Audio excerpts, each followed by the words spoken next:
The elevator fight scene in Captain America Winter Soldier let us know just how cold Steve Rogers is. Steve just got done reporting to S.H.I.E.L.D., which he knows is compromised, and he's going to leave. And my man just enters the elevator minding his own business. Steve is doing the boy band cover stare out the window because cool guys don't look behind them. But then we see right behind him, Agent Rumlow steps onto the elevator with some other agents beside him. And this is where it's kind of weird because those three dudes step onto the elevator and all three of them look out the left side of the elevator while saying hi to Captain America. Captain America turns around like, oh, what's up, Rumlow? He's like, why are y'all standing staring that way? Normally you get in an elevator, you face forward unless you're cool as fuck like Steve Rogers. And I can already tell right here that Steve don't really fuck with Rumlow, and this whole S.H.I.E.L.D. being compromised was a great excuse not to even want to talk to this guy ever again. But Rumlow asked him, hey, I'm going down to evidence. You want me to get a team ready? And Steve's like, no, let's see what they find first. And he's like, all right. And Steve notices one dude just holding on to his weapon a little too tight. And then he looks up at the agents, and those two agents must have noticed him looking at them because they're like,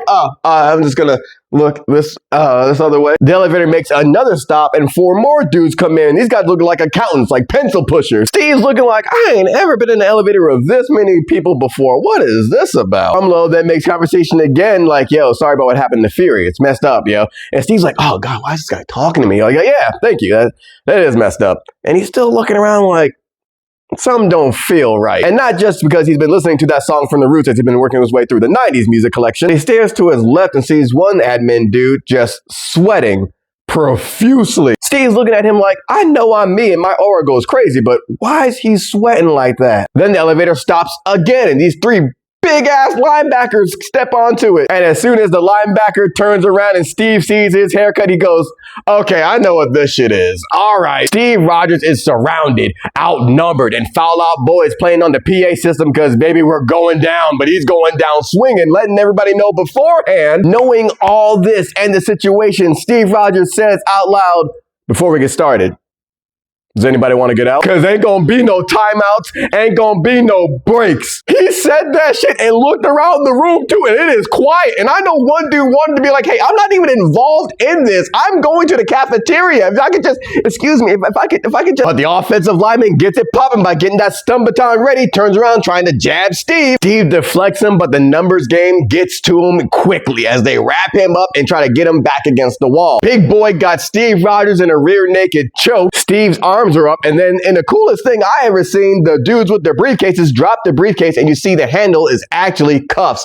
magnetic cuffs, and they're trying to put it on Steve's hand. And this thing is heavy and Steve is struggling like, nah, I ain't watch over the top for nothing. I was waiting for this shit. And just when it seems like they're about to get him locked down, Steve kicks this dude's knee out to give himself more leverage. And then he just starts throwing hands, elbows. He is just one-shotting people across the board with strikes to the throat and kicks. He's trying to eliminate them. He headbutts dude behind him, flips him over the shoulder, and Rumlow is really quick and the fight IQ is crazy because as Steve has his hand down, Rumlow kicks it and that momentum brings it to the metal behind Steve, locking his arm in place. Now he's fighting one-handed. Steve is like, oh, you gotta be kidding me. And Rumlow comes in. Steve's trying to block him off, but Rumlow is just stabbing him and hitting him with the shot. Steve elbows Rumlow, grabs dude and throws him up into the camera. If I'm that dude, I'm like, hey, why did you throw me? Folks are watching the control room like, damn, mobilize the strike units. And Steve might have one arm, but this dude's fight IQ is just crazy.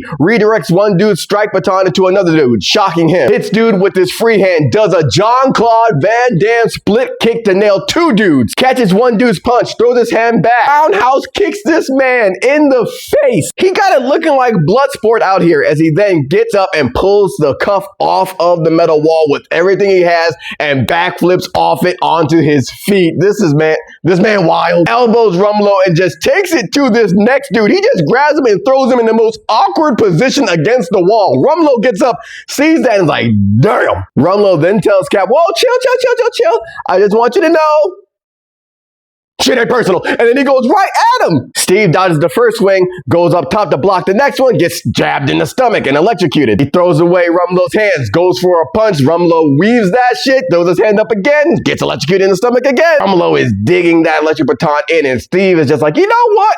Hit across the face, grabs that man and just throws him up to the ceiling. That man bounced off the ceiling, then onto the ground. And Steve's just looking at him like, That shit felt personal. And in the coldest motion, we see the overhead shot of all these bodies just laid out and Steve's shield on the ground on some random duty. And he just kicks that shit up and catches it cold as hell. He opens the door and sees a whole strike team ready for him, saying, yo, put your hands in the air, drop the shield. He's like, not doing that. My man just pirouette. My man just ballerina spins over, cuts the wires to the elevator. Elevator drops. The emergency brakes then kicks in. He's like, all right, sees what Floyd's on next. Opens the door. Sees a strike team coming down the hall. He says, I don't like that shit. Closes the door. He's out of options until he looks out the window and sees there's another roof overway. And they're telling him behind the door, like, yo, give it up, Rogers. There's nowhere to go. My man just backs up a little bit and says, oh, looks like this is happening. Jumps out the window, shield in hand, just free falling, Tom Petty, and then just curls himself into a ball so he's behind his shield as it comes down, and my man just lands